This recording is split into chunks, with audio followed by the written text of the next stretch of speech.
56 species in genus Rhus, Sumac. Rhus, a plant genus with a colorful character. I've always been fascinated by the sheer diversity of the plant world.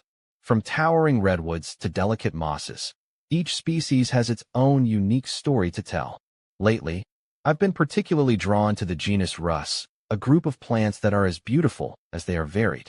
Known commonly as sumac, these plants are found throughout the world and boast a range of characteristics, from the vibrant fall foliage of the smooth sumac to the irritating rash caused by poison ivy.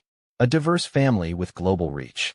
The Rhus genus is a member of the Anacardiaceae family, which also includes cashews, mangoes, and pistachios. This might seem surprising given the notoriety of some Rhus species for causing contact dermatitis, but it speaks to the incredible diversity within this family. Rhus plants themselves come in all shapes and sizes, from small shrubs to towering trees.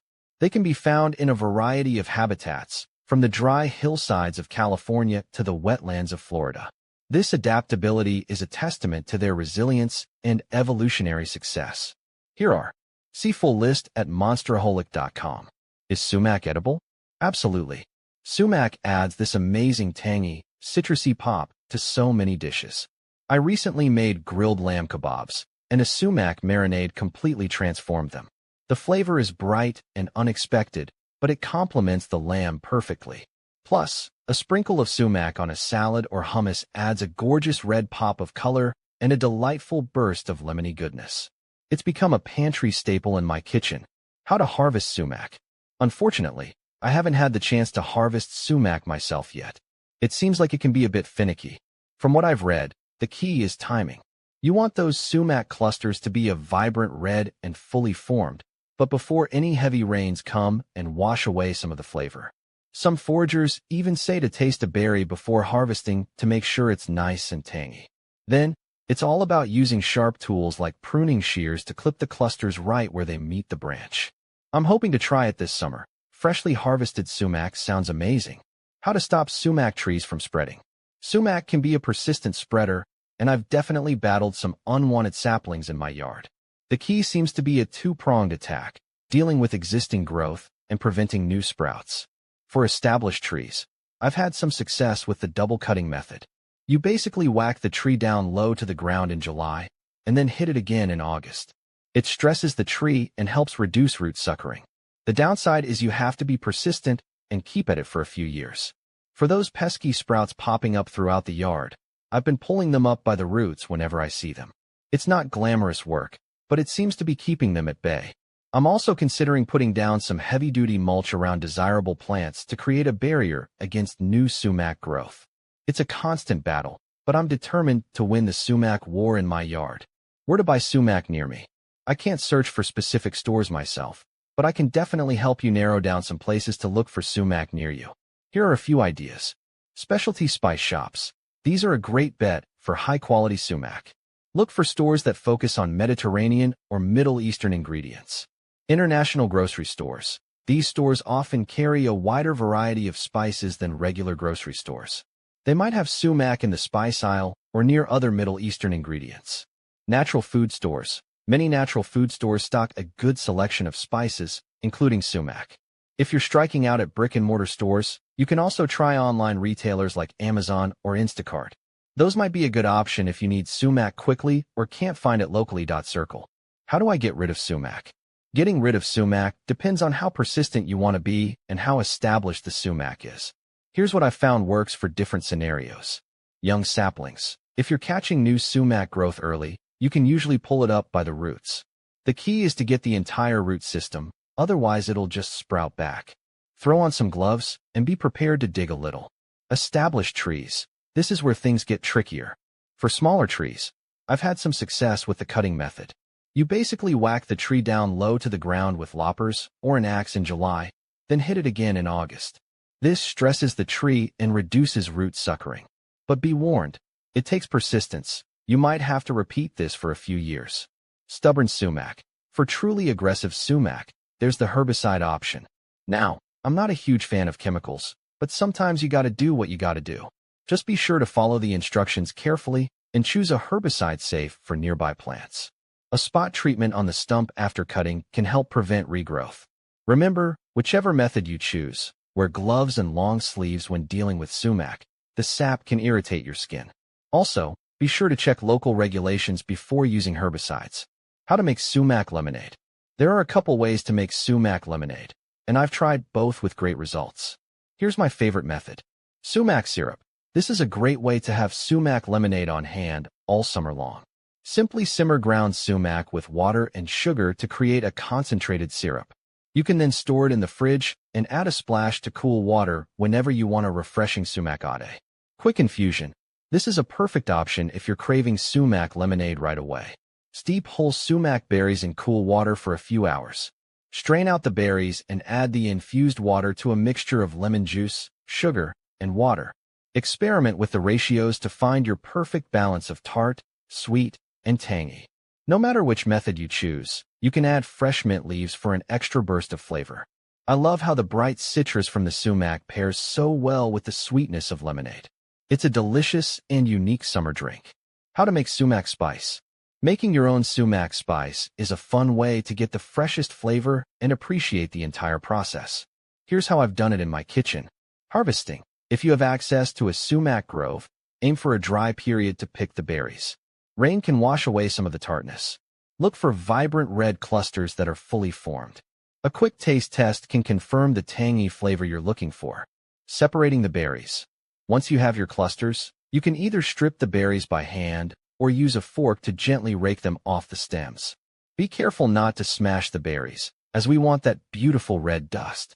Drying. Now comes the drying stage. Spread the berries out on a baking sheet in a single layer and place them in a dehydrator set to its lowest setting, around 125 degrees Fahrenheit. Alternatively, you can use your oven at its lowest setting with the door cracked open for ventilation. The key is slow and steady drying. We want to remove the moisture without burning the berries. This can take anywhere from 6 to 12 hours, so check on them periodically. Grinding and sifting.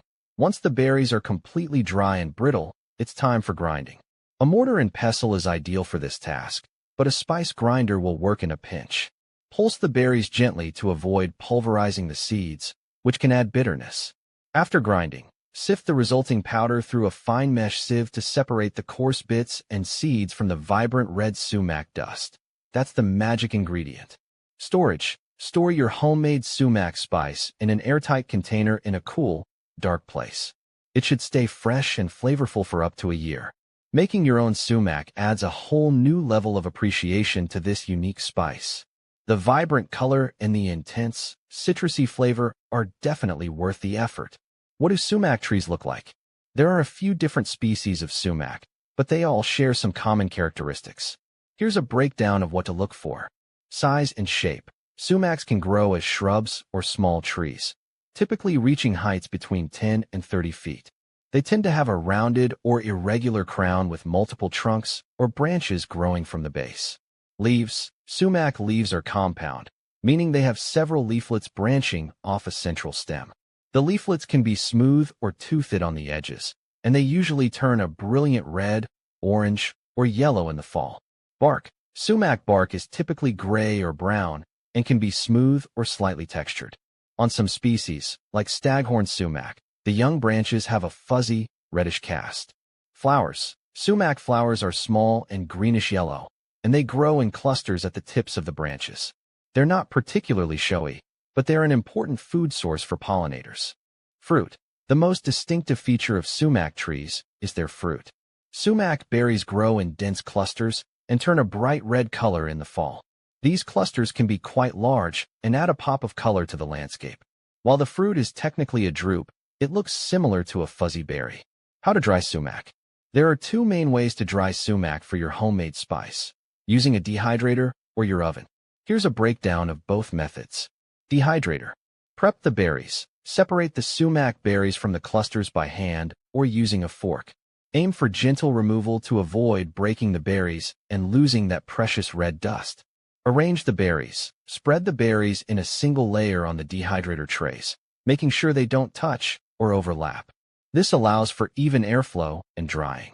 Set the temperature. Most dehydrators have a low setting around 125 degrees Fahrenheit 52 degrees Celsius, which is perfect for sumac. This slow drying preserves the flavor and color. Drying time. Depending on your dehydrator and the thickness of the berries, drying can take anywhere from 6 to 12 hours. Check on them periodically and remove any that feel completely dry and brittle. Oven drying. Preheat and prepare. Set your oven to its lowest setting, which is usually around 150 degrees Fahrenheit 65 degrees Celsius. Line a baking sheet with parchment paper for easy cleanup. Spread the berries. Similar to the dehydrator method, arrange the sumac berries in a single layer on the baking sheet. Crack the door. For proper ventilation and moisture release, prop the oven door open slightly with a wooden spoon or oven mitt handle. Drying time. Oven drying can take a bit longer than a dehydrator, so expect anywhere from 8 to 14 hours. Keep an eye on them and rotate the baking sheet occasionally for even drying. Tips for both methods. Check for dryness. The best way to tell if your sumac is dry is by touch. The berries should be completely dry and crumble easily when pressed between your fingers. Patience is key. Don't rush the drying process. High heat can burn the berries and compromise the flavor. Cool completely. Once the berries are dry, let them cool completely on the tray or baking sheet before grinding. No matter which method you choose, drying your own sumac is a rewarding experience.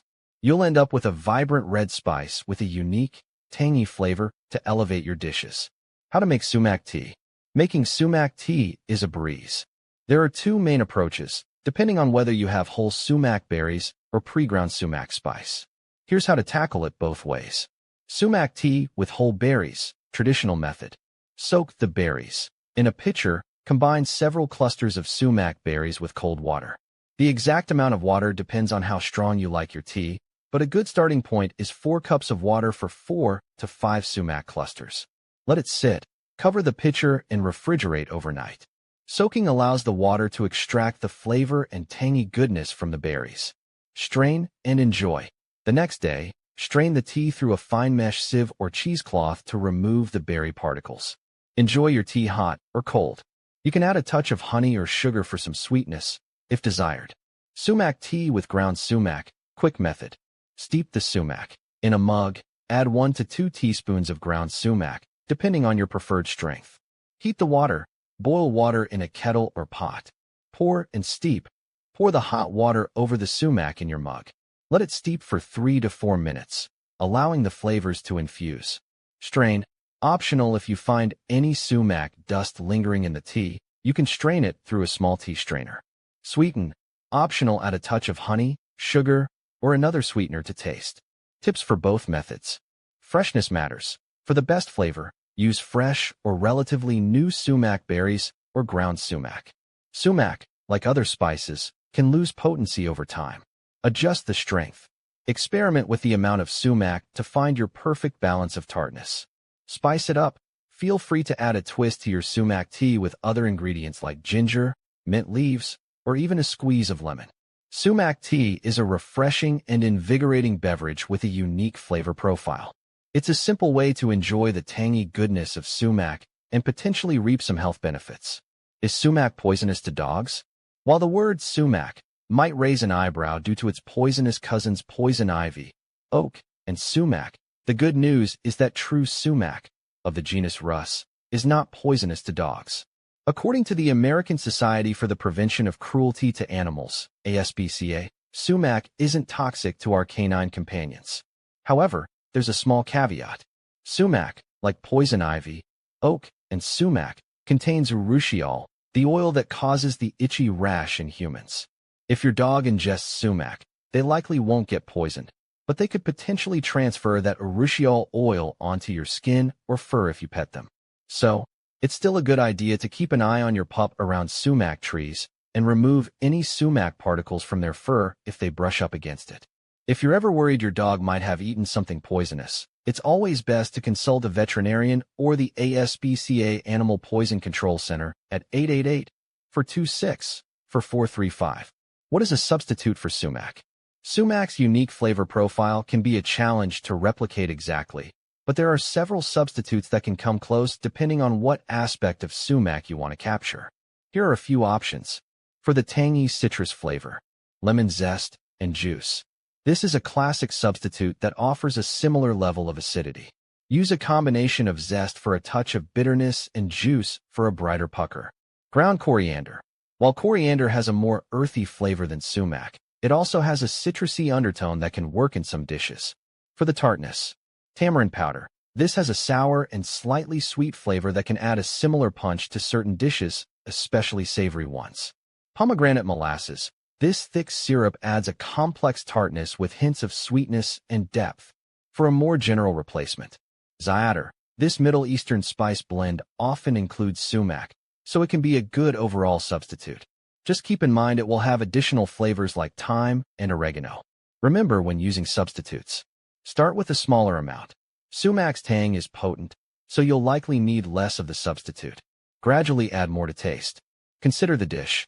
Think about what role sumac plays in your recipe. Is it for acidity, a touch of fruitiness, or a general savory depth?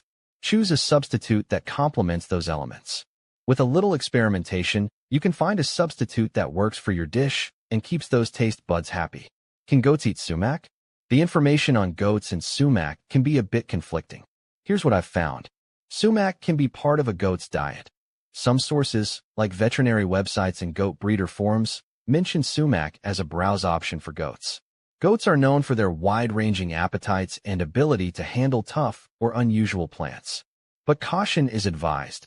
Other resources, including some extension services from universities, list sumac as a potentially toxic plant for goats.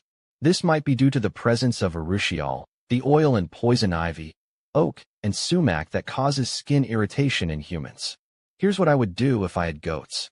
Identify the sumac species. There are different types of sumac, and some might be more palatable or safer for goats than others. Consulting a local nursery or agricultural extension service might be helpful for proper identification. Introduce slowly.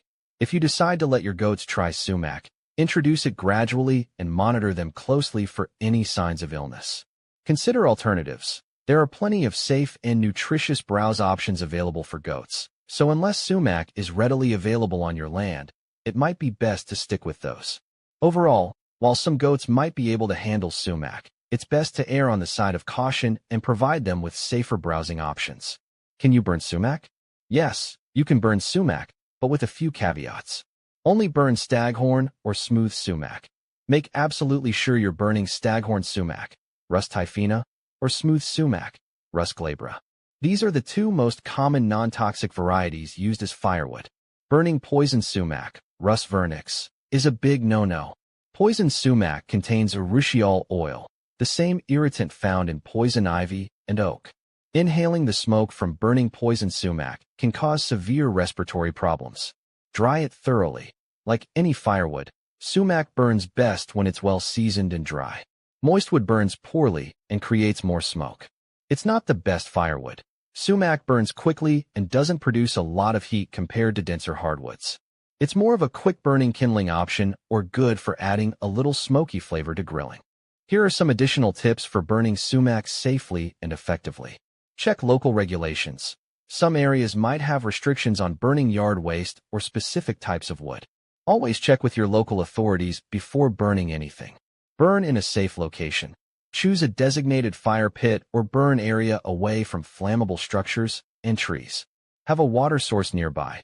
Keep a bucket of water or a hose close by in case the fire needs to be extinguished. Never leave a fire unattended. Always stay close by and supervise the fire until it's completely out and just ashes remain. By following these safety precautions, you can enjoy burning sumac for a quick fire or a touch of smoky flavor in your cooking. But remember, identification is key. Only burn staghorn or smooth sumac, and avoid poison sumac at all costs. Can you eat sumac berries?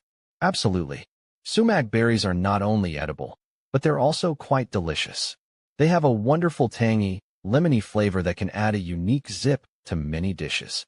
Here's why sumac berries are a great addition to your pantry. Flavorful. The tartness of sumac is similar to lemon, but with a more subtle depth. It adds a delightful brightness to salads, dips, and grilled meats. Versatile. Sumac works wonders in a variety of cuisines, from Middle Eastern to Mediterranean to even some North African dishes. It's a staple spice in regions where it grows naturally. Healthy option. Sumac is a good source of antioxidants and may offer some anti-inflammatory benefits. Easy to find. Sumac is becoming increasingly popular and can be found at many grocery stores, especially those with a good selection of international spices. So next time you're looking for a way to add a little zing to your food, don't hesitate to reach for the sumac. You might just discover your new favorite spice. Do deer eat sumac? Deer and sumac have a bit of a complicated relationship. Here's the breakdown. Sumac leaves and branches, not a favorite. Deer generally avoid browsing on sumac leaves and branches. They're not particularly palatable due to tannins, which can be astringent and bitter. Sumac fruit, a tasty treat, sometimes. In the winter months, when food options are scarce, deer will occasionally munch on sumac berries. The red clusters are a source of sustenance, providing some sugar and energy. However, they're not a top food choice. Sumac stems, rub-a-dub-dub. Interestingly, deer are attracted to sumac for reasons other than food. Male deer, especially during the rut, mating season, will use sumac stems to rub their antlers on. This helps remove velvet, fuzzy skin, from their antlers and mark their territory. So, while deer won't be chowing down on sumac leaves all day, they might find the occasional berry or sumac stems appealing for different reasons. How do you pronounce sumac? There are two common pronunciations for sumac, depending on where you're from. Shomac. This pronunciation is prevalent in many parts of the United States, particularly the Midwest. Sumac. This pronunciation is closer to the original Arabic word sumac and is often used in British English and other parts of the world. Both pronunciations are considered correct, so say it whichever way feels most natural to you.